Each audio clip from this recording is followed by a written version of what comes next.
he doesn't feel the same anymore. There doesn't seem to be joy in the show anymore. He just seems angry. Do you get? Yeah, but hold on. Do you, SE? I don't know any better, but do you listen? You don't listen to the program, do you?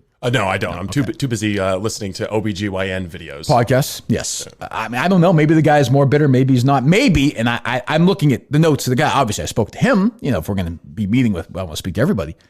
Seems to me that he's kind of happy. He came back and he said, I'm not fucking around anymore. His quote.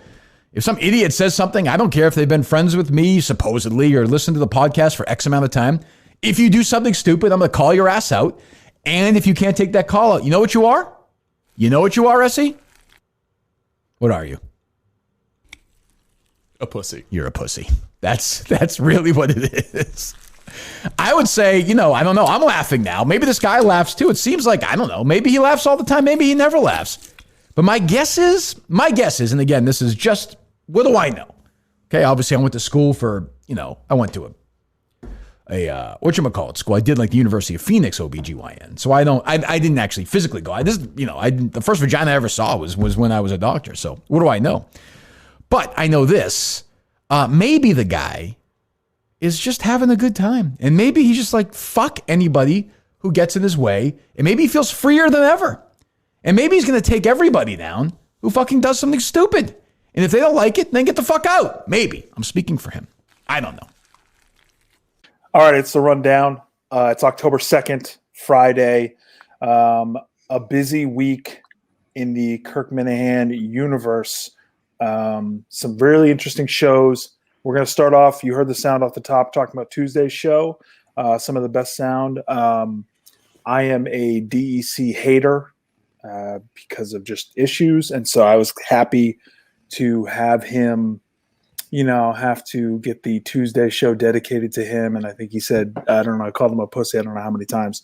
And I had the only downside to Tuesday's show was I had many, many people in my DMs, Mayo, talking about how I needed to come and criticize this show and do this and do that. And I'll say this, and then I'm going to pass it off to Ziggy and we'll go from there. I'm not a big fan of improv comedy. The only thing I hate more than improv comedy is improv hardos like Mayo and others who want to criticize others for their lack of improv skills. The only thing I would hate more than this Tuesday show would be like Quantum Week Chris and Mayo doing an improv stand-up together would be brutal. I can't stand improv snobs. So I heard a lot of that, saw a lot about on Twitter. There's a lot of reasons why I kind of like the show, and that was Steve Robinson. And I know Ziggy's got some stuff on that, and we'll talk about Steve a lot because this is the return of Steve week. So Tuesday's show, Ziggy, what did you think? Yeah, well, before we get to that, we have to welcome our friend Fezz. We learned today that it's National Disabled Employee Month, so we're glad that we can have a representative join us to get our quote there. And it's also nice that he came from his nighttime job as a telemarketer with that headset. I definitely enjoyed the show. Of the three kind of unorthodox shows, the Cullen episode and then the Hammer, and this was my favorite, primarily because it was a topic I was passionate about, which is exposing the fraud DEC, which I can now publicly say because Kirk has said it publicly, so I can. So now you can say it. Yeah, I can kind of trail him there. The Cullen and the Hammer episodes, like those were great too, but I found myself getting distracted by the bad acting, the bad improv in those. This episode, we had Steve's lack of improv, but primarily it was Kirk that was running things. And then the bonus was Steve like fumbling over everything. And yeah, it was just DEC's like farewell podcast. The last Minifan show episode was so absurd. His reasons for no longer listening to the show were so absurd that it didn't warrant the typical Kirk rant. So I'm glad. And I think I did predict it in the DMs that we wouldn't get what people expected, which was like scorched earth. When you expect Kirk to zig, he zags. That's true. Yeah, I will. I got to give you credit. I rarely give you credit, but I remember you saying that, and I was very pissed off when you said it. Especially pissed off when you were right. So I'll give you that. Oh yeah, we won't mention the hundreds of predictions he's had in the DMs that are wrong every week. We'll give him a highlight for that. Shoot. Well done. But yeah, I kind of agree with a lot of what Ziggy said. I mean, the reasons that Ziggy hates Steve are the reasons I love him. So him just kind of fumbling over the improv stuff was like, that's gold to me. I think Kirk's tweet about it was, it's both astonishing and fascinating. And that's kind of how I feel. I'm not a traditional huge improv guy, but I don't even really think it's fair to call that improv. Right. I do understand why a lot of people, it wasn't their favorite show. I mean, there's a very passionate fan base, and the slightest things caused the most polarizing reactions in the show, which is a lot of what makes it great. But I kind of look at it this way, like the same way I'll love like a, you know, Ziggy and Red Cover Your Ears, but the same way I'll love like a Bob Dylan song that's like, you know, recorded really shittily in a basement where halfway through he stops and like you can hear the producer talking. Like there's still a value to that for me. Not everything has to be super polished, and I think that's more of what Cullen was kind of like a more polished, you know, album track, where this was kind of just like, I don't know, it was raw. And it just, anytime an artist or a broadcaster has the ability to kind of do whatever the fuck they want, I'm going to appreciate it in some kind of way. Right. I think what I really liked, I thought of immediately was the video component that went into the funeral for WEI. I loved that. Yeah. I even really liked the hammer just for what it was and how different it was. So I think if this had a video component, I think it would have been even better, and I think it probably would have been well received. So if they had that on YouTube, you really wanted a video component of a OBGYN. It could have been graphic. No, but that's what I'm saying. It would have been pretty wild. It would have been perfect for the show. I think having some kind of video component on YouTube, even for a portion of that show, I think would have helped. Especially because I think Kirk's a pretty good character actor, and he can really play that part and do that. But I know Fezz, it probably wasn't your cup of tea on Tuesday. So for sure, Ziggy and VD. Yes. Come on. Wow. No, you can speak. So I know that I'm older than Ziggy and Red. Visionless Dave. I don't know if you're a 15-year-old skateboarder or a 77-year-old hippie. So, but kind of that shtick comedy. I grew up with the Jerky Boys, Stern, Crank Yankers. So it's all been done before, and it's one of those things where it didn't hit with me. None of that does. I can see kind of like that artistic talent that goes into it, but just from, again, Stern, Crank Yankers, Jerky Boys, you know, even Chappelle's Show. It's been done so many times. You know, it's not my thing. I can't get into it. What about the aspect of doing all that, kind of an homage to all that you mentioned, but doing it to beat down a host of a guy that does a fan podcast with the show? Like, did that make you appreciate it more or less? I mean, I know you're a DC guy, so maybe that's why you didn't like it so much. Huge DC guy. I am pro DC. Yeah. Kirk doesn't like DC. I like DC. No, I think it's good, but again, I think it's been done so many times. There's so many more things they could have done with it. I like the funeral for WEI. I thought that was pretty good, but it's the bit shtick comedy that just doesn't hit home with me. I think it's kind of low hanging fruit, and it's been done 100 times before. Yeah, I think I'm so compromised because I just wanted him to shit all over DEC for that show. I mean, for DEC to say that it's joyless and Kirk is somehow different now, it's just clearly to me, he's pissed me off in a number of ways. He's come off now as a clout chaser. He clearly wasn't listening to the show and wanted to profit off of it for his podcast. So that's, you know, I was right again. I've called this from the beginning, but for him to criticize Kirk and say that he's joyless, I don't understand. I thought, or if you were listening to Kirk at EEI when he was going through the merch and stuff, and he had to literally sit there and his task was to talk about sports. You know, he had to talk about the Red Sox with Jerry Callahan. That was joyless. And there were times where he would completely sabotage it and walk away. So you could hear that in his rants when you go back and listen to that. Nothing about, for me, what KMS has been with Kirk has been joyless. I can't, that's just not a fair assessment. So it's clear that DC's not listening. So that's what I wanted. I wanted Kirk to just go all in. So I understand why he did it that way, because if he goes all in and then he's hard on him like that, and he goes in on DEC, then that joyless thing is still out there. He had fun with it on Tuesday, so I'll give him that. But how many? So remember, like 7-8 months ago, OMF did the psychic reading when they had that bit. I mean, that's the way that I look at it. It's just a bit. That was such a single layered thing, where this is multi-layered. So back to the Jerky Boys and Crank Yankers. Was there ever a bit or a segment where someone was calling someone a pussy and using the analogy of them being an OBGYN doctor? Like, is that an actual bit that Kirk copied? Or are you just saying no. Nope. So it's not like he's reusing it. It's an original idea that, I mean, you can't, if your criticism is that you're not going to like anything that's been done before in some aspect, then you're never going to like the show. You're never going to like any kind of new content. So I guess that's where I'm kind of, I don't really understand the criticism when it's a totally new bit that he's doing. Yeah, it's an homage to people that have done similar parody bits in the past, but it just, to me, it's different enough where, and I didn't grow up with those guys, so I don't have that extra the history there, but I don't know. I just don't get that criticism. I know I can tell because you found that show funny. Okay, fair enough. To me, just I agree the absurdity of doing that kind of show over some like middle-aged guy who used to host a fan show and is now disgraced and like throwing himself a pity party, like that part of me in a way I'll enjoy it no matter what. And like Kirk knew it was going to be polarizing going into it. Some might say even intentionally a little polarizing. But I think the part of that I appreciate, and Fezz, I'm sure you can agree with this, is that it is at least a good thing that he can kind of do whatever the fuck he wants. Yeah. And, you know, people can feel however they want to about it. Okay, so VD, you're a Steve guy, obviously. Can you please explain, defend, understand? Because unintentionally, Steve was funny during this show. When Kirk asks him, are those Timberland shoes? And he says no.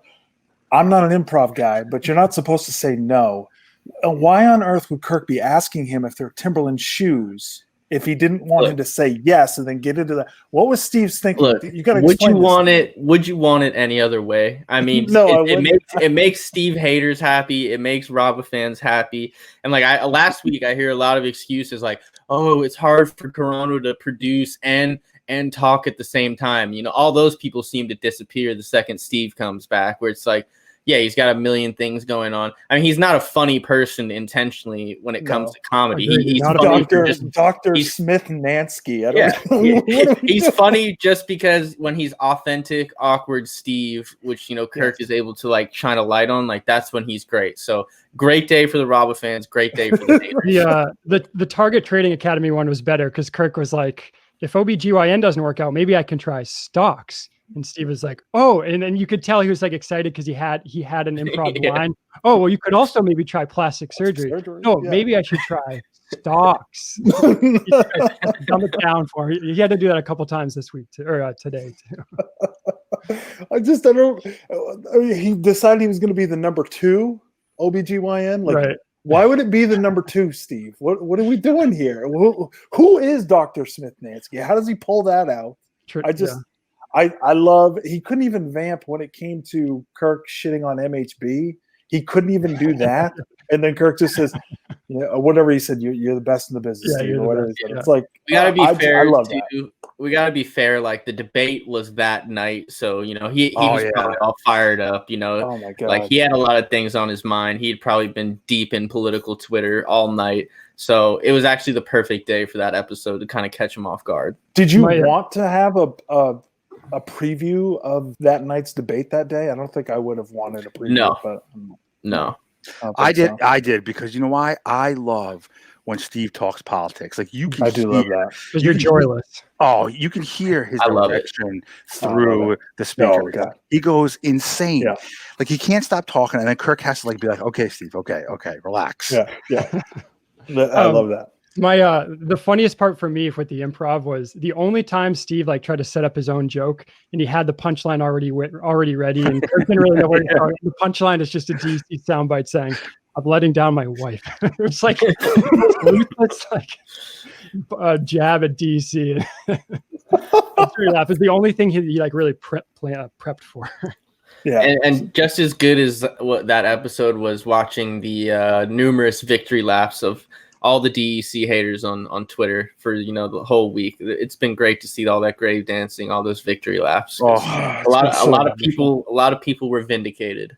Oh, so nice. It was great. It was great to have Steve back. It was great to have Toronto gone, and it was great to dance on DC's grave. It was fantastic. I loved at least for that. I'll tell you, Tuesday was not for me, but I'll take that, whatever it is. So before we move on real quick, I just remembered the surreal moment from last Saturday night. It's like 6:59. I see the tweet from DEC announcing the final Minifan show episode. I look like 30 seconds later, the only people that have liked it and retweeted it were DC and MHB.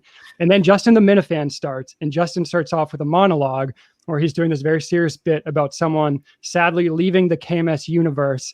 And it ends up being Harry from Arkansas, Super Providence's character. And it was like perfect timing. And I don't know if Justin knew or if it's just coincidental, but I was like, it was so surreal. Like the huge shift in the KMS universe, and Justin's bring back a throwback to Harry from Arkansas.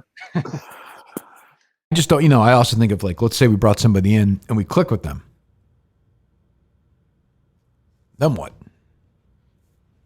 That's tough. That's what I'm saying. Yeah. Like it's not fair to everybody, I don't think. So it's like, there's also that too. Yeah. Well, yeah. I mean, I guess it's a question of what your priorities are and what you want. I think we've already made it clear that when Mike returns, it's not necessarily going to be in the same capacity. Well, I just thought, and I think he's aware of that, and I think he's. Well, I think that's embraced it. I think that's kind of what he wants, though, in a way. Like just talking to him. That's not from. That's talking to him. I mean, like I said, if he comes back and he's like, "I'm feeling great. I want to try this every day." We'll try it. Yeah, and I'm operating under the assumption that's not going to happen. Yeah, just because you have to do that. But if we're wrong, we're wrong. But, if there's somebody I don't know, maybe Mike is 1 or 2 days a week. Somebody else is 1 day a week. We're 1 or 2 days a week. And that might be a great thing. All right. So the future of the show, predictions, the Mike Geary week of, I think Kirk and Steve talked about it a lot on Monday, obviously, but then slowly throughout the week, and because of the phone call segments especially, more and more stuff came out about Mike, what's going to happen. I know I have some thoughts on what I think the show could be in the future, just going off of what Kirk said. And my thing would be, I love Kirk and Steve's show. Like, I love it. I love the politics talk. It's all good with me. If they could have a Monday, Kirk and Steve, and then if Mike can come back and do Tuesdays and Thursdays, you still get Carabas on a Wednesday, and then Friday you get Kirk and Steve with more phone calls. That would be ideal for me. I understand some guys, some of the gearheads really think Mike should come back. I love the show. If it does have a third voice, I just don't think it needs to be Mike. And quite honestly, for me, I think Mike would be better off not coming back to the show for his own health, for his own safety. I think it would be better for him. So I'm hoping him all the best, but I hope in 2021, Mike's not coming back to the show. And I say that in the nicest way. I don't think he's going to do well with it. I think he's going to struggle with it. With that said, that's a loaded gun that I just passed off to VD. So VD, here you go, man.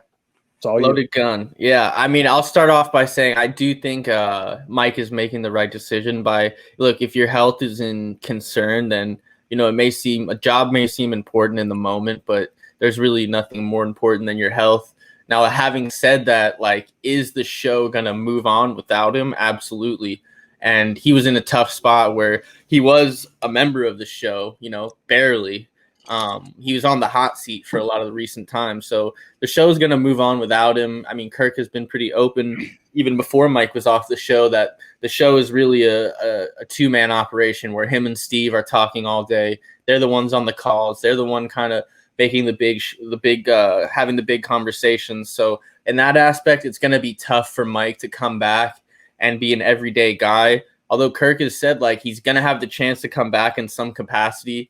Whether it works or not is either way, it's a win-win for me because he'll get his shot and who knows, maybe he's a reimagined Mike who's going to be great on the show or, more likely it's just not going to work. But either way, that week or 2 weeks when he first comes back is going to be really exciting and definitely be a little awkward in the studio, especially with the way Kirk has been kind of pinning Mike and Steve against each other, which I enjoy. I enjoy watching that rise kind of out of nowhere where, from a listener's perspective, there was a little rivalry between Mike and Steve, but the way Kirk is kind of maneuvering it into this hatred now is very enjoyable for me to watch. It was especially for Friday's show with the caller who just was giving Steve shit for about teachers, and then all of a sudden he started coming at him about Mike, and that's when Kirk just flipped and started to double team with the caller and get on Steve about hating Mike. He was just totally leaning into it.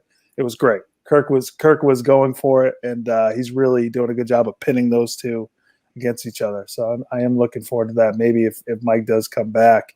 Fezz, you're a big gearhead, or you were a big gearhead. How you feeling about Mike? He looks like a big gearhead. So there was no I hate Ziggy. So there was no there was no coincidence. Is there any coincidence that Visionless Dave comes around? Ooh. He gets the number one Minifan. Mike leaves and he loves Steve. I mean, you know, he's coming. Wow. I'm telling you, all of a sudden, Visionless Dave now is the kingpin. You know, all I have to say is I working think, behind the scenes, VD. how many burners and how many times, you know, how many insults has he given? But I think for the show, what needs to happen, and I think they need a third person, and here's why. I think Steve. I hate Steve. Well said. Thank you. He's so pompous. But the issue with Steve is I would love to have him work for me because all he thinks about is money. He wants money, and that's it. However, he kind of you can't say that he's one with the Minifans because he's not. Kirk is Kirk. He's never gonna, you know, he kind of gives it to you a little bit, but he wants to kind of stay away from him. You need that third personality to kind of really rally the troops and be a little bit more personal than the other two. And Mike just wasn't it. I can remember busting his balls in Discord, and he finds me on Twitter and asks me why I think he's lazy. I mean, and I'm thinking to myself, what are you doing? You know, and a caller said it today or yesterday about the Madawaska trip. That's where it went all wrong. And there's a point in the Madawaska trip that I laugh, and you got to listen to it, is when those two people got engaged and Kirk or Steve said something to Mike like, hey, they got engaged. And Mike has that, everyone's heard it, that degenerate alcoholic drunk talk, and it's like, who cares? And honest to God, I think that's when Kirk was like, this kid's done. And he never came back from it. Right. I don't think Mike's coming back. I don't think Kirk wants him back. I don't think Kirk likes Mike. But I think they need a third person to have that show a little bit more personable. Well, what's going to be tough here is Ziggy, you're such a suck pump for the show that I don't know how you're going to get through this without being critical of Kirk in some way. But the floor is yours, man. Go for it. I'll find a way.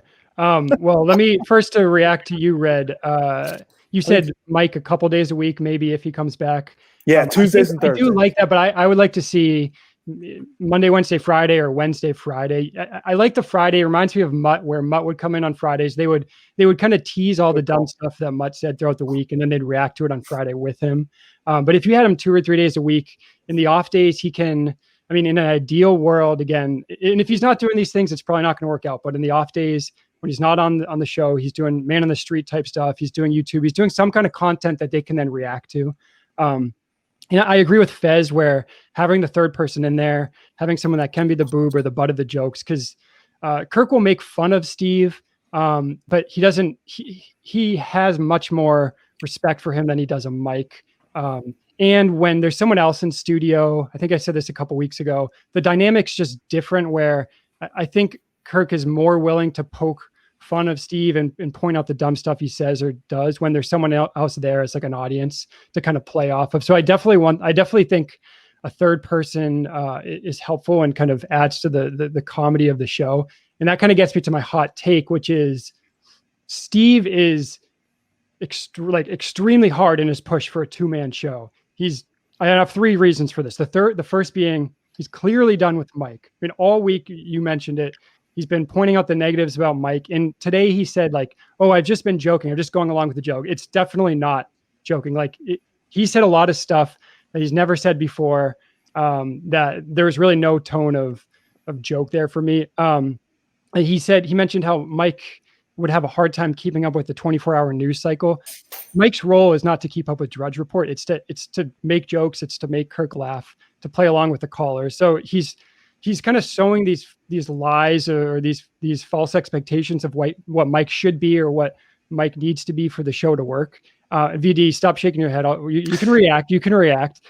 In his fake pitch to Erica, right, for Justin to get Mike's salary, Steve said Justin could do what Mike does in addition to the production work. So he's kind of downplaying Mike's role there. He also mentioned how he doesn't think reaching out to Mike would be very helpful for him at this point. Like Kirk asked, have you reached out yet? Steve has often said he's friends with Mike, or he's at the very least like work friends. That's what a friend would do, is reach out, not because it's not good for him or for the show, but just what you do. You said he seemed to lack empathy there. So again, clearly done with Mike. My second point, totally botched the booking of Carabas as a guest because he quote unquote forgot about the MLB playoffs. VD, you always say he's the best in the biz, right? Best in the biz producer. Do best in the biz producers just forget major details like scheduling a guest for the next month? Is that Steve's fault? Like, wouldn't that be Carabas's fault to say I'm not available? Isn't it the producer's fault to plan ahead instead of going week by week? For Carabas's schedule? All right. Second point, he bought. We'll get to the third point, then you can respond. Wow. When Kirk brought up, I think it was Wednesday, a caller at the end of the call as they were having a discussion about bringing a third member of the show. And immediately Steve was going to excuses. And the first one being, oh, well, we kind of joke about COVID, but it is pretty serious. Steve just got back from a wedding in Maine, and I'm pretty sure he didn't get tested because he would have had to wait to get the results before coming into studio. So is COVID serious, that you're too serious that you can't have guests? Or so again, he's just throwing excuses. He's pushing. Are you saying that Steve Robinson is crossing state lines and not getting tested? Is that what you're saying? Well, I mean, it's kind of, there's no way he got tested and got the results. But anyway, my point is his immediate excuse was to go to the COVID route instead of thinking what's best for the show. You could obviously work around that. So I just think he's pushing for the 2-man show. He thinks it's better off with just him and Kirk. That's definitely better for his wallet, like Fezz mentioned. And I think he's just been laying that groundwork of excuses now. So when Mike's ready to come back, if he is, that base of excuses is already built up. I'm surprised Steve doesn't have scoliosis from how much he's carried Mike through the first year of the show. Like the third member of the show was definitely supposed to have a lot more responsibility than Mike ended up bearing. You can hear it in his interview with Erica. Like, he pretty much everything he promised, he didn't deliver on any of it. And I like Mike. That's just the reality of the situation. Second of all, are you trying to say that Justin is not more capable of an employee than Mike? Well, he's obviously more capable with the production behind the scenes, but I'm that point goes out the window. Yeah, but the whole that Mike's job on the role is the voice, the third voice on the show. It's not anything. I mean, the other stuff would be a nice benefit. He hasn't done it. He hasn't lived up to that. But he was kept on the show for so long because of that's just babying Mike. Just saying, oh, he's only supposed to show up and do that. Like, that's what it grew into, but that's not how it started. Yeah, and I'm not far more capable. If I may, it does sound like. Well, hold on. I'm going to let you go. It does sound like the soft bigotry of low expectations from Ziggy Robinson. But continue on. So. And then now you're getting after him for crossing state lines. Like, what are you talking about? What are you talking about? The super I'm not getting after her. I just know that would have been the counterpoint to me saying he's worried about COVID. And I know that he didn't get tested, so he's not worried about it himself. So why is he worried about someone? They had a live show in Saco, like, that. Right. So why was his excuse that, bringing a third person exposes the risks to COVID? I think it's a throwaway point that you're building a fucking argument on. I mean, you have the kid gloves on for Mike. I don't think Steve is ever expecting Mike to keep up with Drudge Report. In regards to the 24-hour news cycle, I think he means like Miniverse stuff. That's not what he meant. That's not what he said. Stuff that was in Mike's wheelhouse. But the argument that Justin is not as employable as Mike is crazy, because Justin he did more as an intern when Mike was on the show. This is a very good spin zone, because I love Justin, and you're turning this into a Mike versus Justin thing, which it's not. You brought the point. No, but if I may, this is the thing that's crazy, and this is what now guys like Ziggy will be on Twitter and they'll say that they miss Mike, but the deal is Justin not only fills that role off of the show, but you could throw him in and get him to produce behind the scenes in the booth, and you could throw Steve in the second chair and you could still continue on and still have a 3-man show where you don't have Steve. He doesn't have to worry about the production of the show. He can actually just be in the second chair too. So you could also do that with Justin. I agree partially with that, just in the sense, not exactly that. I do think Justin will be able to take a lot more off Steve's plate than Mike did. Absolutely. Which will help the show. It'll help Steve in a lot of ways.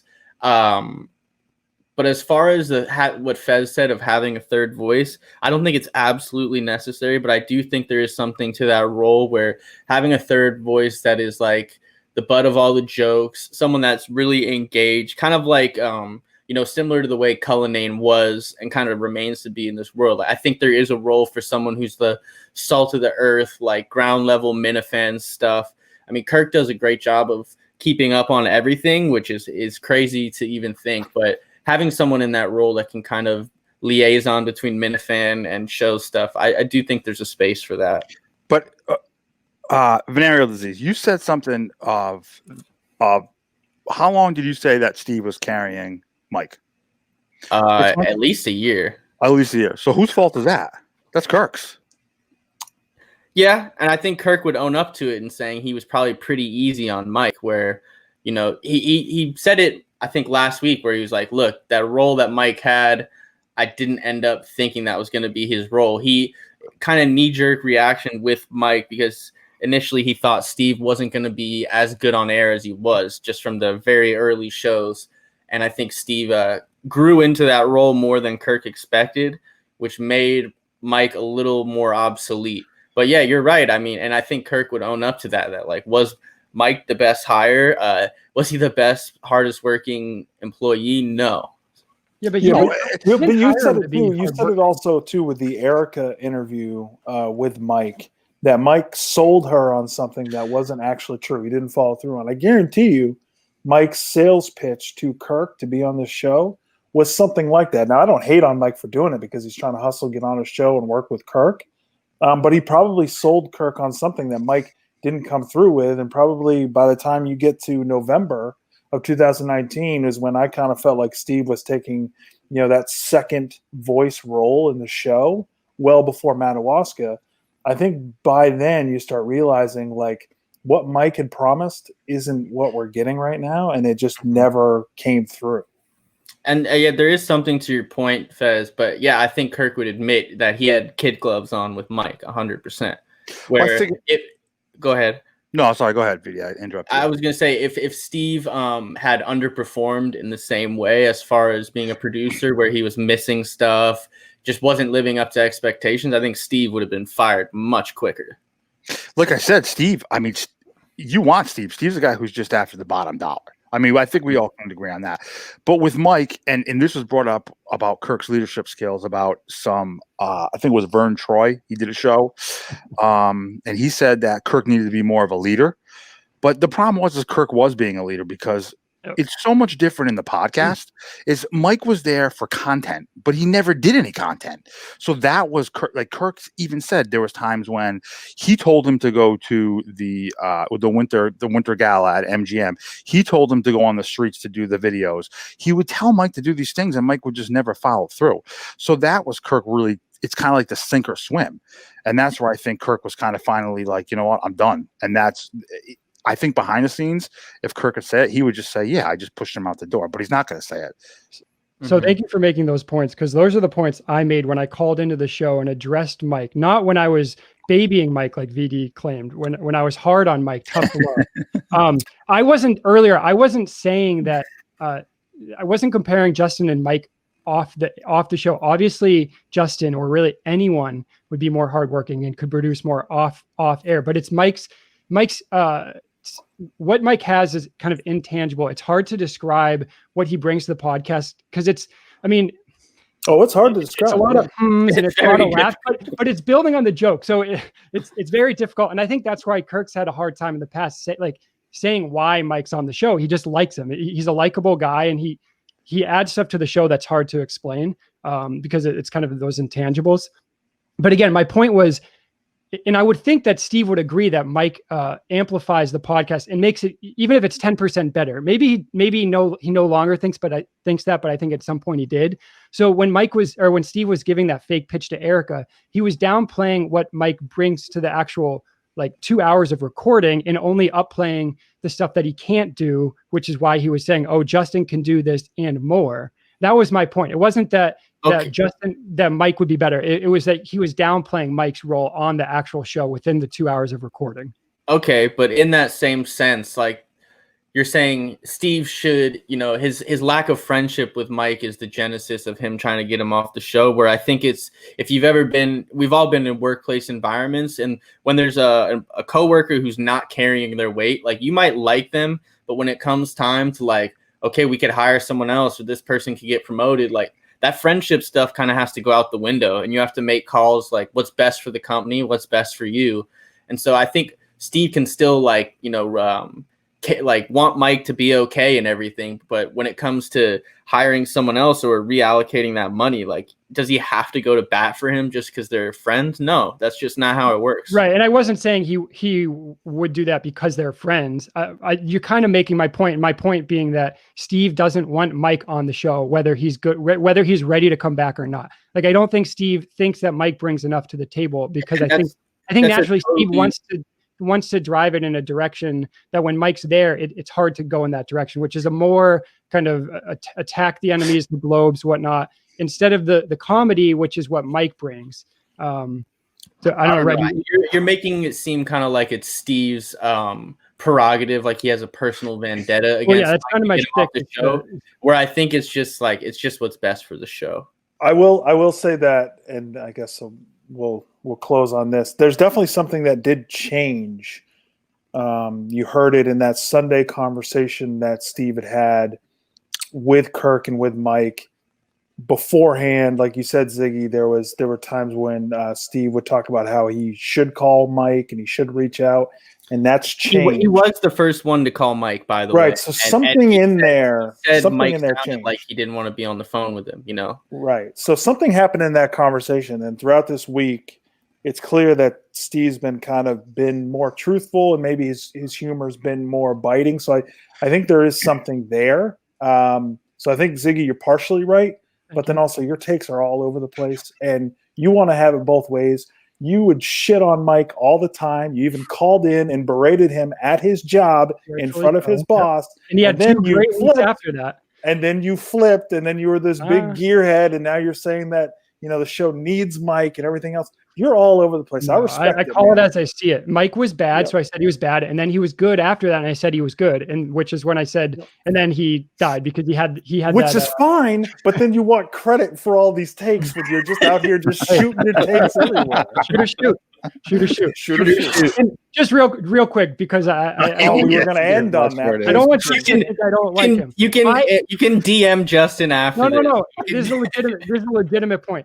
My ideal going forward would be whether it's Mike or someone else, third man in, right? And Steve obviously in the booth. And I want Justin in the booth with Steve to handle the drops, and if the technology allows, to screen the calls. Because I think it's clearly too much for Steve to handle the drops and have any comedic. I mean, the only funny part about Steve doing the drops is when he does the drops with poor timing. So I think if you have Justin doing the drops, and then you have Justin messing up the calls, because that would be hilarious when Kirk's like yelling at him every single day about the calls, a la an homage to Ken and Curtis when they would mess everything up. I kind of miss that, but I think having a second person back in there in the booth, and that second person being Justin, like that juxtaposition of Justin and Steve, would be great. That would be fun. Have you seen Mr. Wonderful? The Tom Selleck movie? No. Jim Belushi. Or Mr. Fantastic is what I'm thinking. The newer one that just came out with the guy who's played James Bond before. Daniel Craig. Jason Statham was never James Bond. Jason Statham when he's like living out in the wilderness with his family, but the wife dies. I think it's Mr. Fantastic, right? I don't know. I'm sure it's not. But go ahead. Yeah, maybe it's not Mr. Fantastic. Anyways, Jason Statham, the guy who plays James Bond, Mr. Fantastic. Go ahead. Hey, listen, they said the criticism was that I don't talk movies with you, so here we go.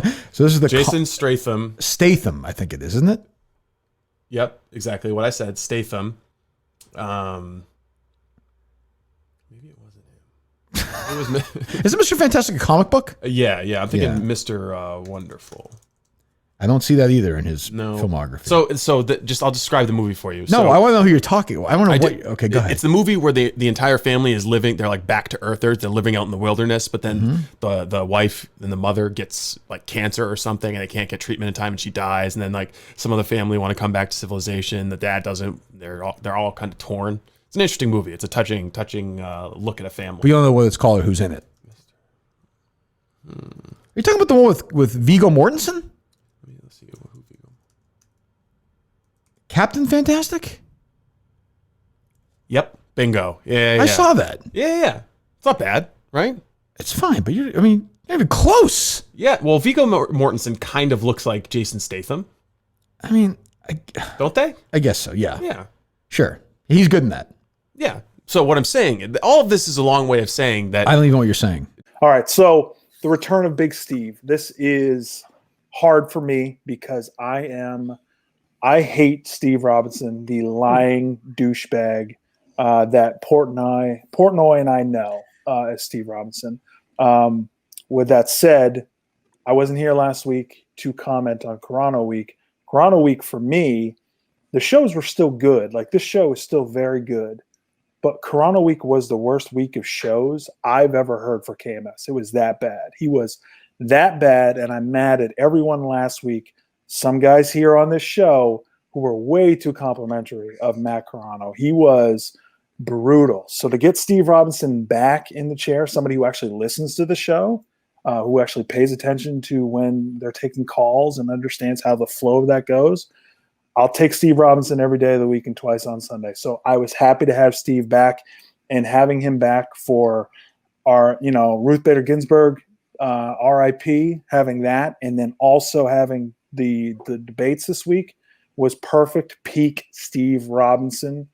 So I was fired up for it. I know Ziggy's a fake hater. He was excited about it too. VD, you must have been very happy to have your boy back this week. A hell of a week, and the perfect week to have him back.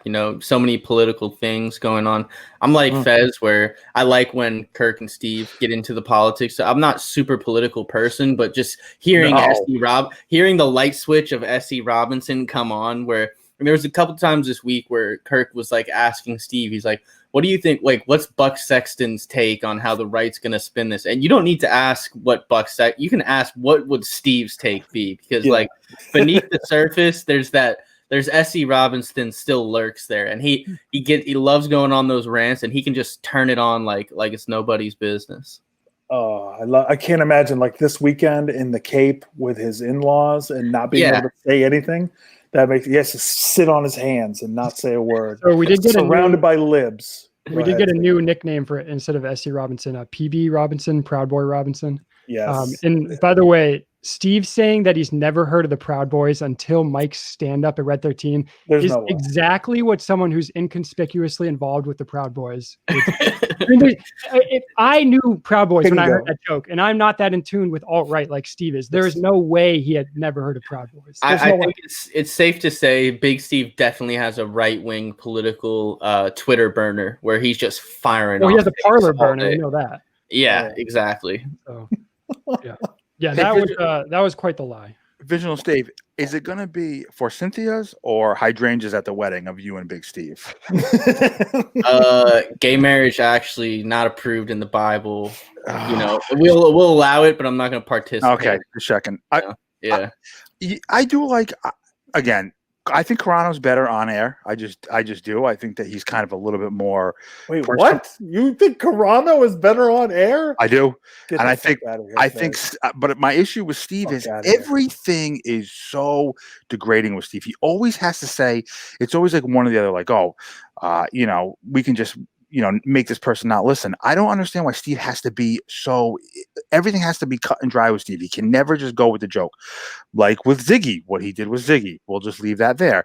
But it's always like he has to have the upper hand. He can't just like go with the joke. It's always, we used to call it the truth nukes. It's always like, just relax. You don't need to be, throwing these nukes down all the time. He can't chill. That's who he is. In his own words, he's a condescending prick. I'm condescending. I know it when I see it, and when I hear it.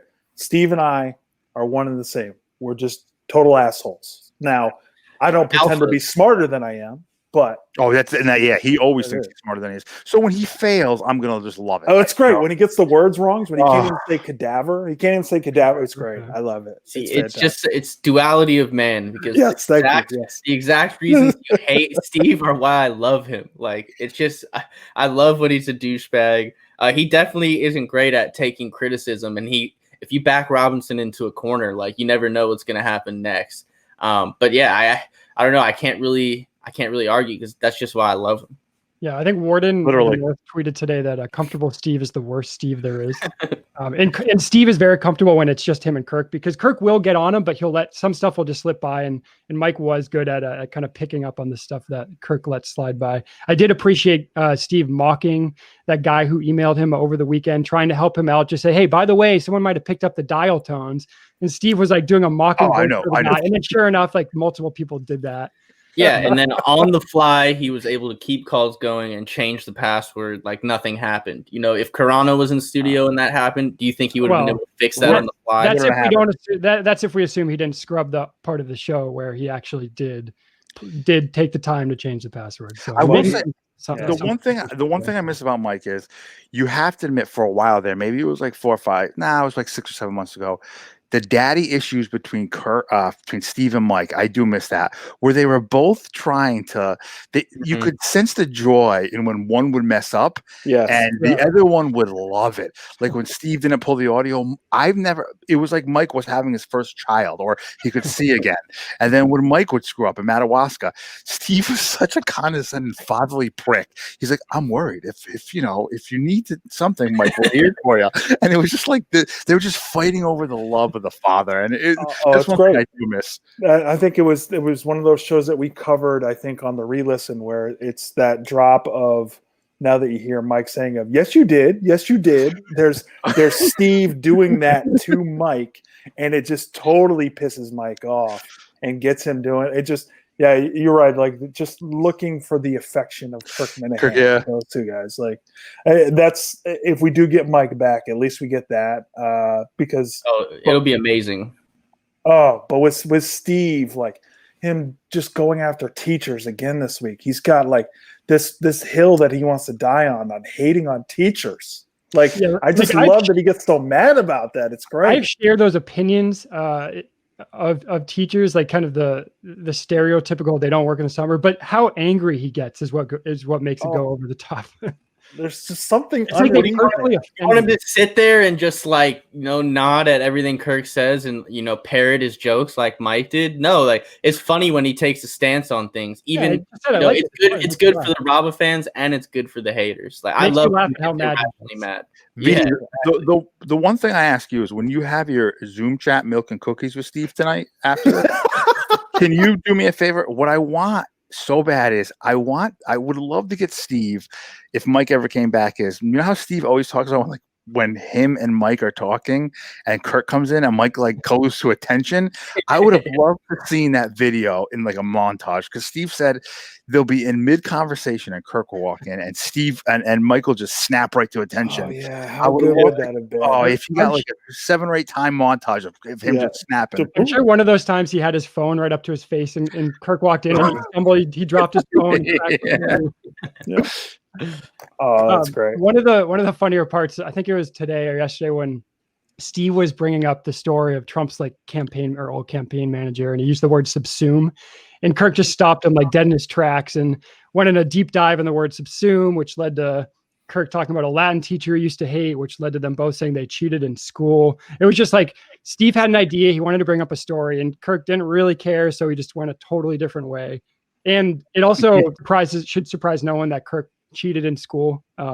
from what we know, like with the duel and stealing money. And then also we learned Kirk's a gym class hardo, which I feel like gym class hardos and cheaters kind of go hand in hand. So that's kind of a funny image of I always appreciate the stories of prep school Kirk or Winchester Kirk.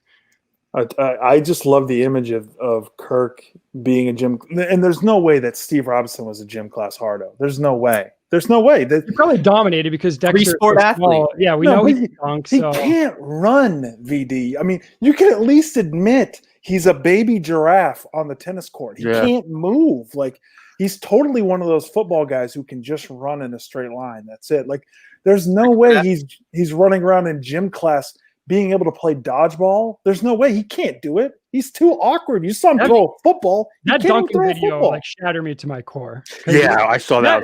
That dispelled a lot of preconceived notions. That was really.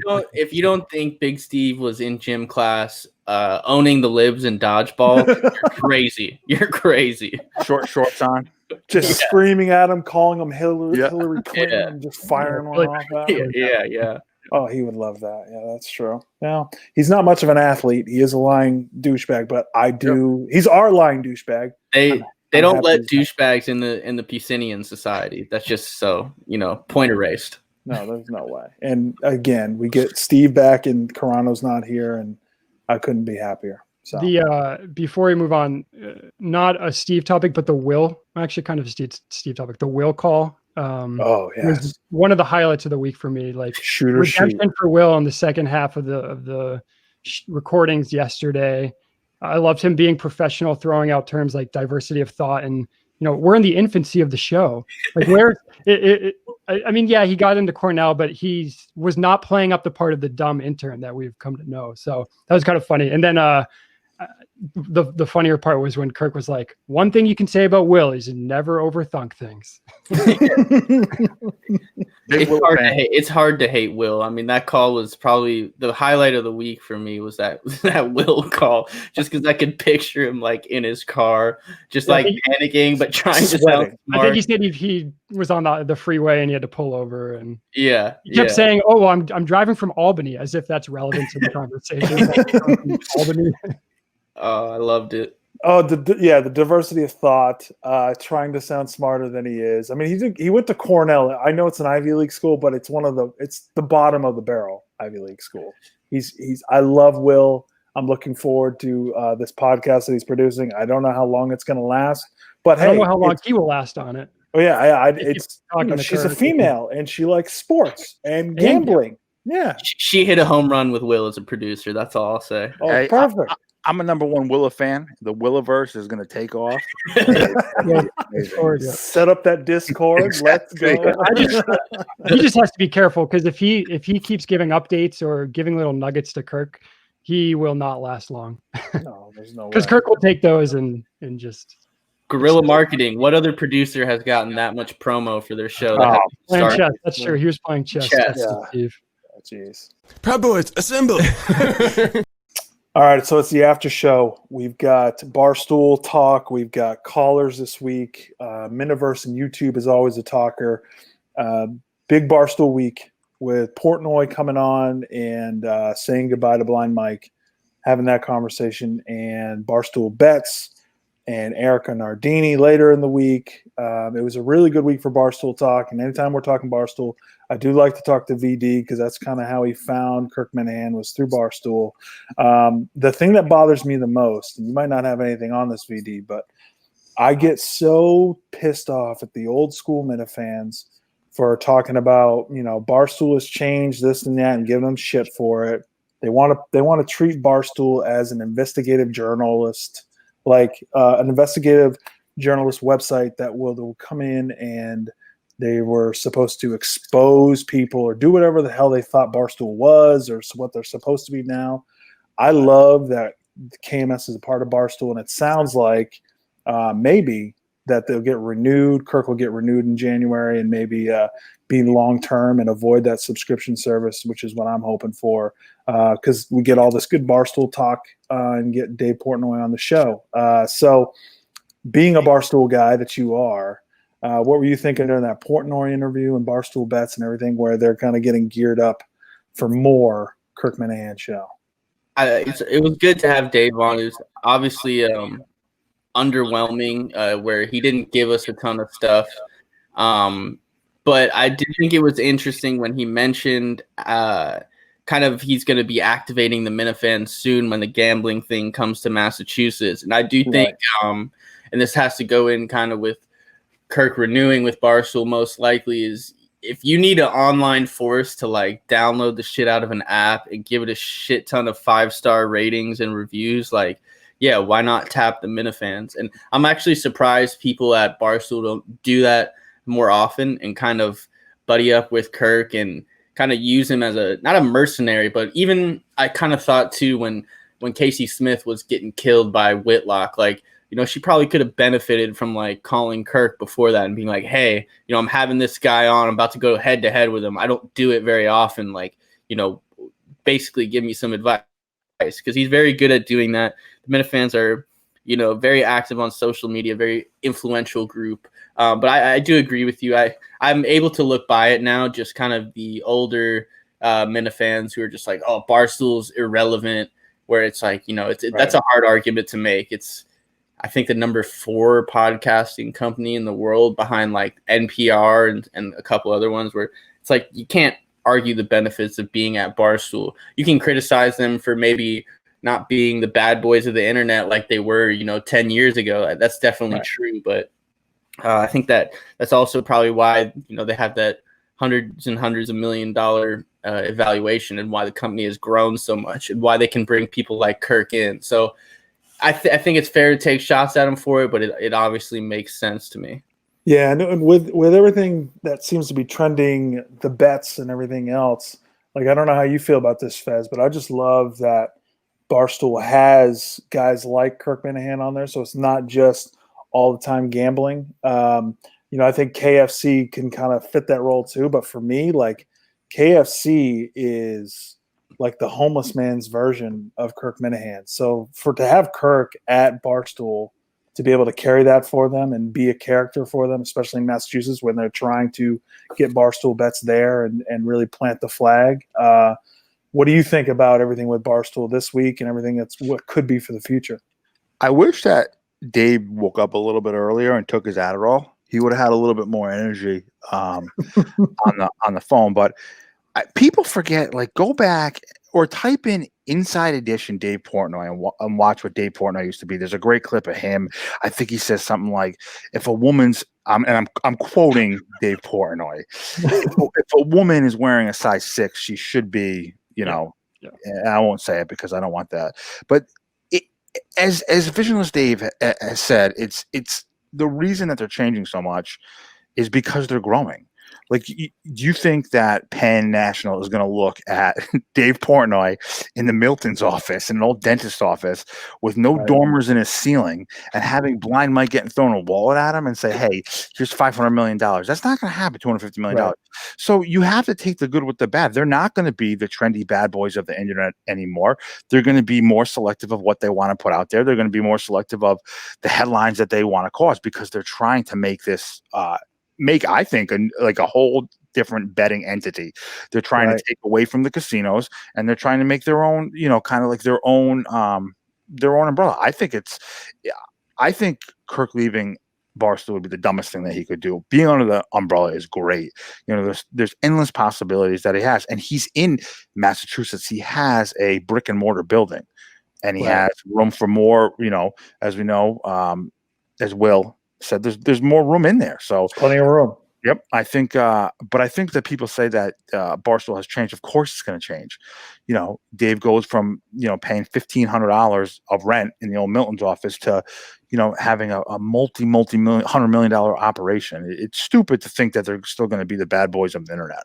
Yeah. And I love having it there where we get to have Portnoy on the show. I'm sure probably Erica and Kirk will connect for her podcast too. So you get those things as well. Ziggy, I think you probably have a myriad of notes on it. No, just myriad notes. Yeah, thank you. Yeah. Well, I think on that Inside Edition, it was actually the interviewer read the quote, and then Dave doubled down and said, "Yeah, that was funny." Yeah, I didn't want to say it. His purple starfish lacks jersey. I think Steve's like speculated that maybe they would have, if or when the gambling app comes to mass, they would have the live gambling cave within their office or their studio. I don't think that's going to happen because I think they would actually invest. Like if they're going to come to mass, they're going to go all in because they have to compete with DraftKings, who's headquartered in Massachusetts. And I didn't get the sense that Dave was saying, I could have misheard him, that he was saying the Minifans would be activated. I thought it was more like the show itself would be activated to promote. Yes. But I guess that involves the Minifans as well. I think the biggest takeaway for me from Dave's call, which I agree, was he wasn't really playful, but the biggest thing I took away was him saying if Kirk and Ellie never crossed paths, then Ellie very well may have not explored other opportunities. That to me is a confirmed kill for Kirk, or as much confirmation as we will get on the Ellie front. And then again, like you said, Red, Dave like saying he 100% thinks Kirk will be back. He wants him to be back. It doesn't necessarily mean it'll happen because there's numbers that, there's a contract that would need to be signed and numbers that they'd have to agree on. So, but that's always good to hear. And the Barstool relationship just seems to be getting better as like week by week. Right. It was like 3 months ago, he said, we probably won't be here come Labor Day, and now it's like, okay, now this week, the newest edition or the newest update is the CEO is hinting that she wants to have Kirk on her podcast once a month. So I just think the relationship's getting better. Kirk said this week he has no real external enemies, which knock on wood, like hopefully that stays that way. And I think that's what's leading, in addition to EI crumbling around him, like everything seems to be going really smoothly right now.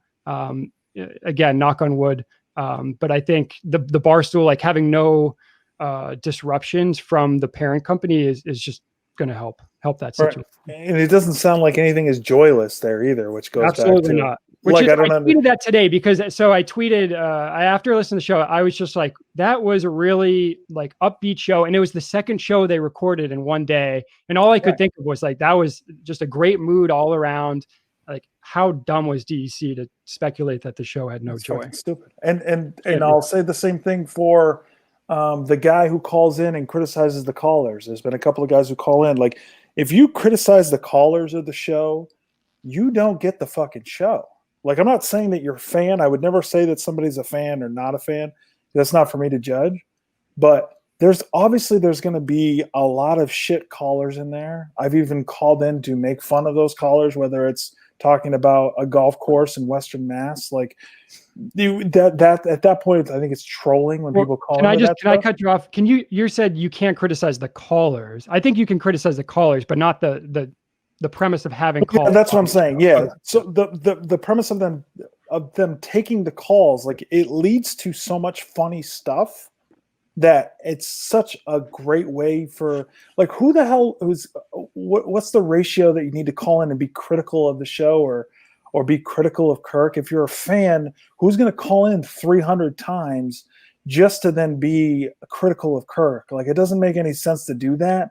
And a lot of the stuff that happens during the show is because of what the callers are either doing that day or what leads to the following day, what happened on the show with the callers calling in. So I'm just saying, if you are that mad about the callers, like just don't listen to the last part of the podcast, bro. Yeah. Like I don't know what the fucking problem is. I can't be in the business of convincing people to like calls because I personally enjoy them, but I understand that they're not for everybody. Right. What annoys me is the people who for like 6 months now are just constantly on Twitter being like, oh, Bruce Springsteen call, oh, golf course call. Like that annoys me. You might trigger me on that, but if you don't like the calls, like I totally understand you not listening to them or just like listening to them very passively or not contributing even. But I do like people calling in and kind of trying to criticize the show just because that's a unique aspect of the show you're not going to get anywhere else. And I was even thinking about it this week. Like I used to I listened to Part of My Take from the first episode all the way up until like when the pandemic started, and then when there wasn't sports it kind of slowed down and they added this new like young kid to the show who kind of like Fezz was saying earlier, like I think it's just the dumbest humor. I really don't enjoy him on the show, so I've kind of fallen off of it a little bit. And and that's all it was. I just kind of stopped listening, or I listened sporadically. And that's the difference of this show is like people love the show so much that they don't want that to happen to them. Like they want to stay engaged with it. And I get that's where we get like a million Minihane program directors coming in. And it just shows the show's different. But like I said, if you don't like the calls, that's fine. It's just like I don't want to see you on Twitter for 6 months being like, I'm going to stop listening if they don't get rid of calls. Like, you know, nobody cares. Yeah, that's what I'm saying. Fezz, I know you don't like the calls. You're not a big parody song guy. You're not a big prank call guy. And you might have your like stray criticism of it every now and then, which is fine. But you're not one of these people who's like constantly on Twitter, just like, oh my God, I'm going to stop listening. Like, no, that's where kind of like I hate when they say like, oh, you're not a real fan. Like if I see like if Ziggy would be like, hey, this was a funny call in like the chat, or like you guys will, I'll listen to it. My issue is that a lot of the calls are like calling like your grandfather or grandmother. It's like, hello, who's there? Who's this? And it goes on for like 10 minutes. And I'm like, come on. I'm like, what the fuck is going on? So again, like maybe that's because I got ADD and I'm just like, I'm done with this. But I'm not going to go on Twitter and just bury it and be like, these calls suck. And it's like, because that's first off, that no one cares. Me, and I would say, I bet you out of like, I have like 300 plus followers. I probably have 10 followers that actually are true people. Because I doubt Kirk Seaman is still a valid one. So, but again, that's where that's the only issue that I have with people when I'm saying, oh, I don't listen to the calls. I know Ziggy breaks my balls, but it's one of those things where it's more or less like, okay, why can't I not listen to a part of the show, but still be a fan to it? I still support the show. Now that I'm on that fact, if Blind Mike ever watches this, I want my Miami money back because I donated that. But I still support the show, but I feel like you said, just don't listen. Right, just don't watch. Don't watch YouTube. You know, that's as simple as it is. Yeah, it's the same with people that, oh, I hate the YouTube. The YouTube sucks. It's like, all right, just don't watch it. You know, we don't need everybody having a pity party. To VD's point about like people saying like automatically saying the call suck. If you go on Discord in the KMS channel, as soon as the show drops, or like an hour and 20 after the show drops, people would be saying like, oh, 40 minutes of calls. And then everyone, like there's at least 10 people, the same 10 people every time saying, oh, terrible show. Oh, there's calls. This sucks. If you're not giving it a chance, there are some bad callers. There's plenty of bad callers. And I think those bad callers just need to remember, like, to call in to entertain the listeners. In my opinion, there's people that make selfish calls, which they're asking Kirk a question because only they want to hear the answer. And that could be like, oh, do you know this movie? Because they want affirmation from Kirk that he likes the same 80s movie that they like. It's the callers that make it better are the ones that are calling, that are trying to ask an open-ended question that leads them down like to a new segment, or they're trying to do a bit to make Kirk laugh. Like those are worth it to me. And the calls that are, like you mentioned, Fezz, there's a lot of back and forth. There's someone that hangs up right away. Like those are annoying, but it's like 10 seconds of audio that I don't know. I guess if you have ADD, like you said, that's going to bother you, but I'd rather just keep my phone in my pocket and not have to press the next 15 seconds until you get to an actual like good caller. But the thing about that is like, I can respect that, but there's some people on both ends that can't, that just lose it.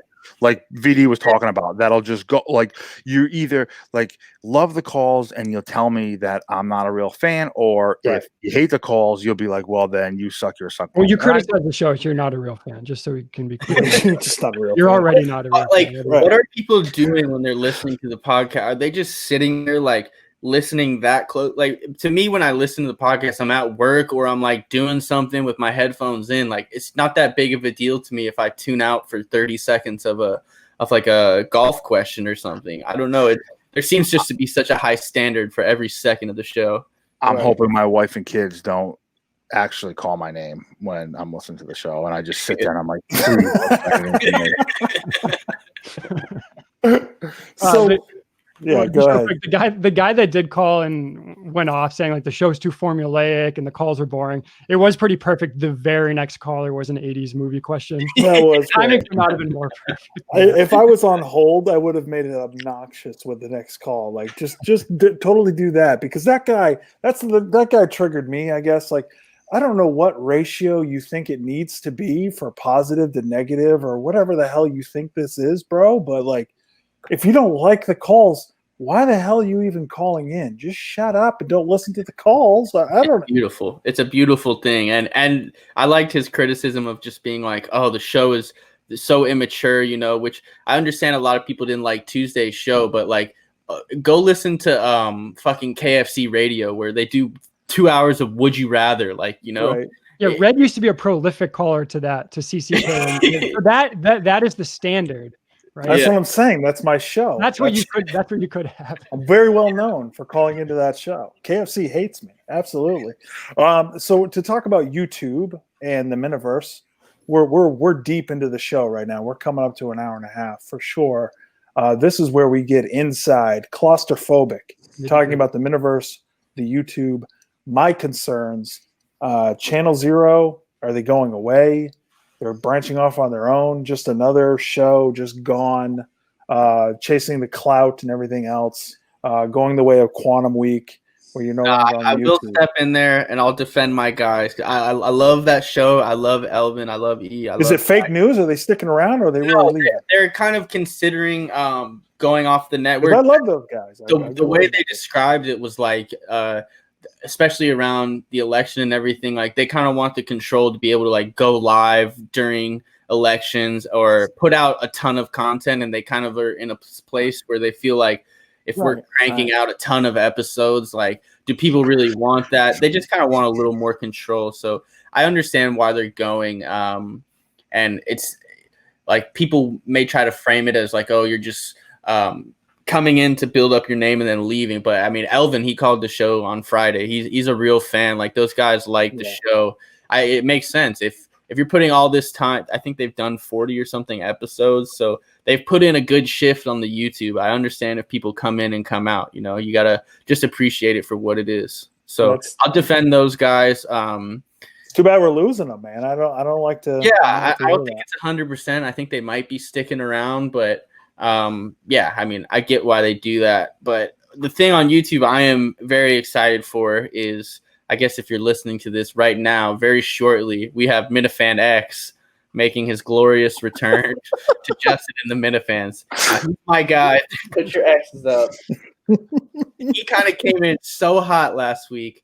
I think before he went on the show, I think he had 5 followers. He's up to about 50 now. He came in just dropping truth bombs in a way that I haven't seen in quite some time. He was electric. I definitely didn't agree with everything he said, but I can't argue with the passion. So I'm excited to see what he has up his sleeve coming into this week. I thought Lou Bega was going to be far better than just coming into the Miniverse than he did, because he looks just like Lou Bega. I got to step up my hat and sunglasses. Yeah, speaking of 5, I was ground floor. I think I was his 5th follower, maybe his 4th follower. I had such high number 9.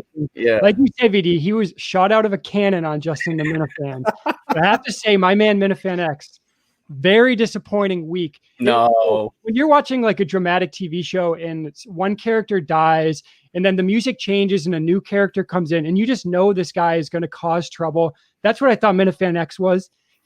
No parody songs produced this week or released this week. No calls into the show. Didn't cause any trouble like I expected. I'm just saying, I think a fire needs to be lit under this guy. I had such high expectations and he fell flat in week 1. We will see what happens in week 2, but keep hating on him because you're just making him stronger. I mean, he came out of the gate hot, so I can see how it's hard to sustain that through a whole week. But the thing about Minifan X is he's passionate. He's not one of these fake contrarians that's just like, oh, everything sucks. It sucks. Like, he loves a lot of the show. You know, he has some very strong opinions on how it could be better. He's got big vision for the YouTube. He's been pitching me a couple YouTube shows behind the scenes that we're trying to get going. But he's a writer. He's a writer. He released some lyrics today to X. I sent him X Gonna Give It to You, and I think within 30 minutes he had a parody song written out of it, not recorded yet, but it starts tonight. He's in the lab. He came out hot on Justin the Minifans with that take about how Kirk needs to be more misogynistic. That was great. Attack more women. Take the kid gloves off. Fair point. I may not agree with it, but it's a fair point. I may not agree with it. Heart emoji. What do you guys think about the format that Justin has where he has people popping in to Justin on the Minifans? I kind of like it. I do too. I think he's putting a lot more time into it than Mike did. A lot more planning. He seems to be really enjoying it. The only thing that I worry about with Justin is he's so scared to say something wrong, and I understand because it's his job and everything else, and he wants to make sure Kirk's happy, but he's so hesitant he's so quick to make sure he covers his bases and not say anything that might even be taken as negative. And once he just calms down and relaxes, I think it'll be much better too. There's two things about Justin. He's with one tweet, he did more work than Mike did in a year when he sent out that agenda. And the second thing is Justin will fuck you up. Have you ever seen the video of Justin taking down a Best Buy shoplifter? He got fired for it. But he took down a Best Buy. He was working at Best Buy, and he actually hip checked a shoplifter. Oh, it's so good. The video is great. Oh, it's awesome. It's Justin, you don't know, but Justin's a unit. Justin will. Scoot, man. Yeah, he's a big boy. So he'll throw that weight around. He'll throw that weight. Yeah, he's got a little defensive tackle in him. I think Justin just has to pull that confidence, and it'll be great. You know? I actually think the emergency episode he did on Sunday, I don't know if that was necessarily needed, but good initiative. I thought he was somewhat critical of Mike, more so than I've heard in the past. So maybe as he gets more comfortable and confident, he will be less afraid to share his true feelings. And on that Sunday, we had Fezz's best friend Menners was on that Sunday too. That emergency. Let's get to it. Let's go, Fezz. Yeah. We'll get out of the way. Listen, who are we talking about?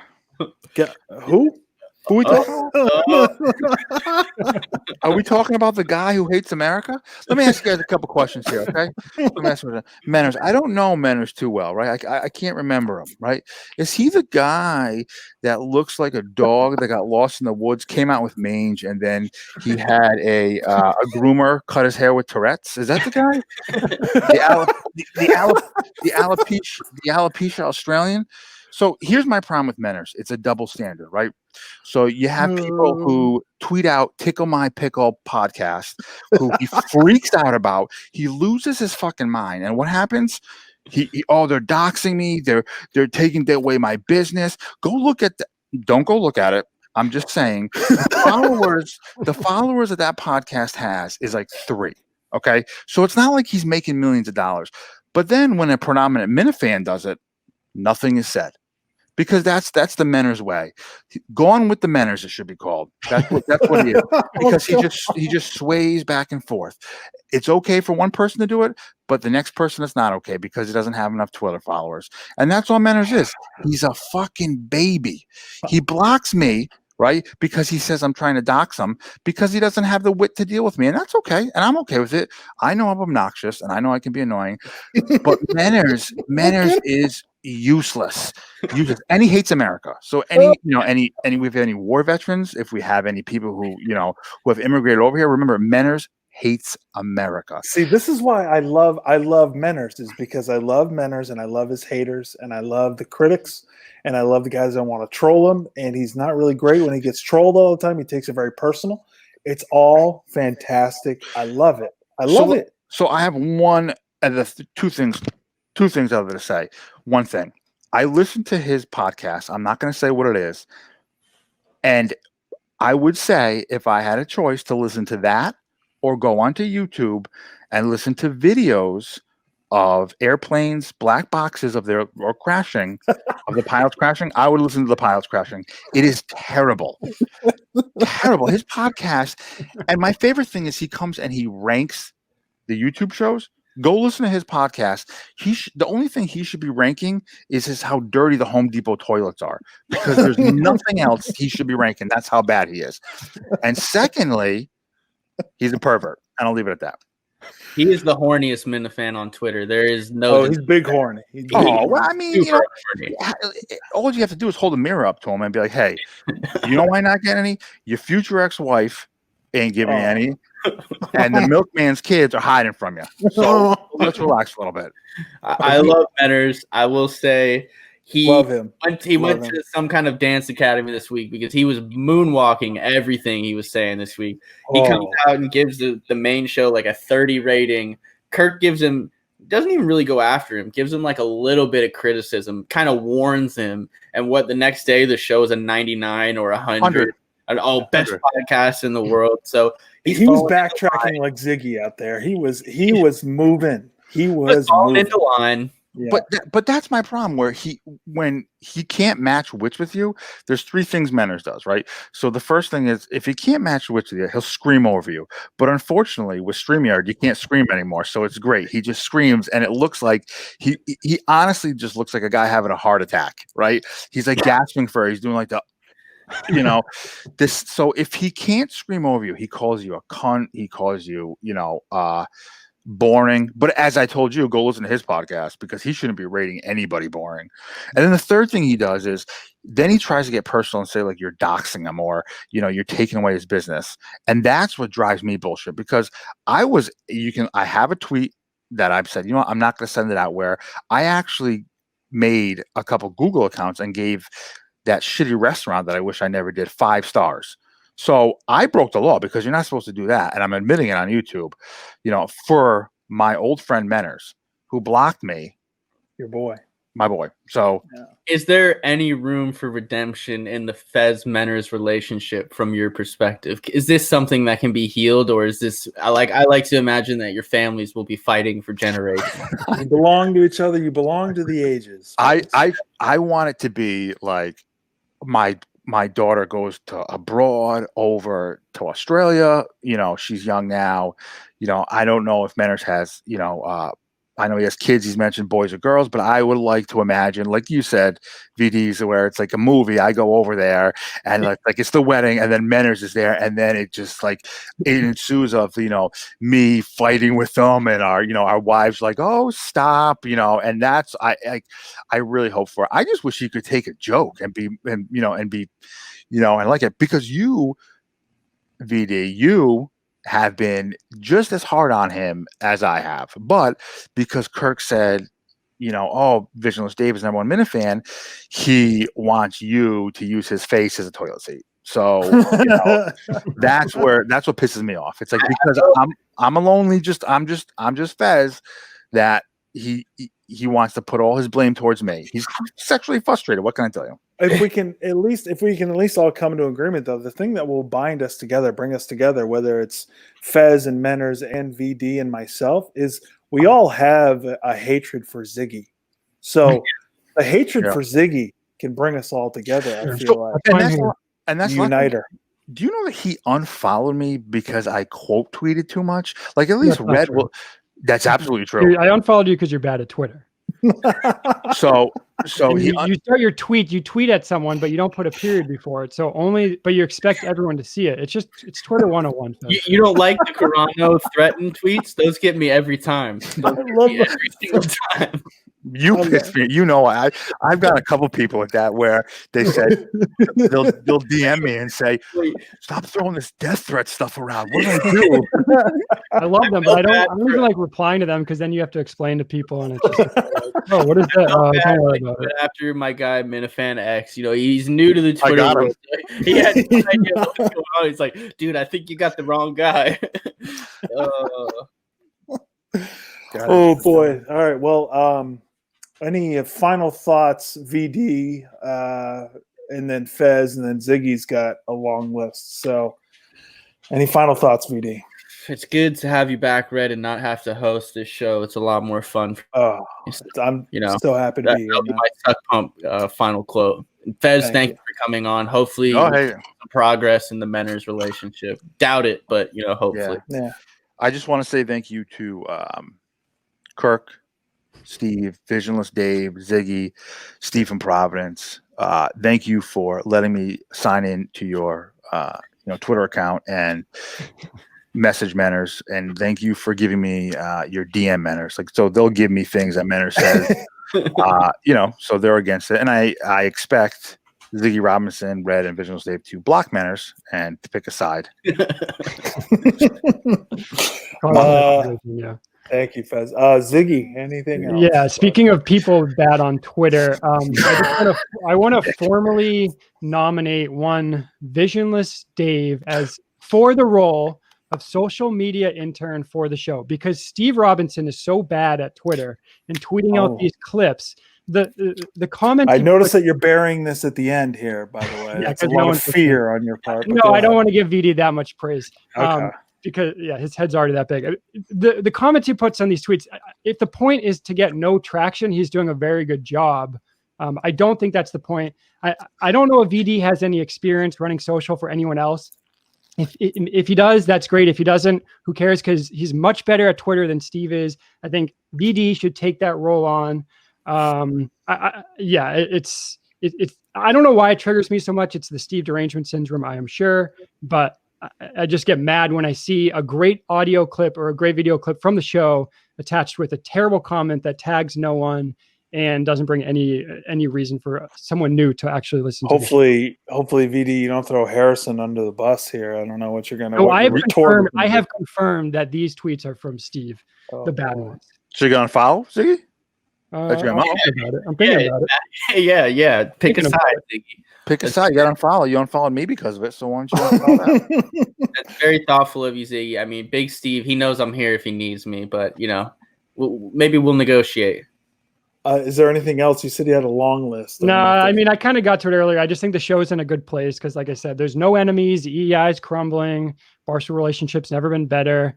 I think the only thing that may bring down the show is this degenerative hip that's Kirk's been dealing with. It seems kind of problematic. Thoughts and prayers go out to him. Thoughts and prayers to that right hip. I would mix in some swimming. That would help. Less pounding. Still can get that exercise in. So swim day, run day, swim day, run day. That's my advice. Thank you guys for doing this. Thank you, KMS, Kirk Minihane. This United States. Thanks, United States. Thank you. Everything with the show seems to be really smooth right now, other than Mike is away. But again, the joyless comment from DC and everything else doesn't make any sense. This has been a good week of shows. Looking forward to next week. Thank you guys for doing this. I'll do my Minifan X sign off. This is the Minifan X sign off. Right here. That's the X? Yeah. I know when he signed off Justin the Minifans, he just deuces and was out. There we go.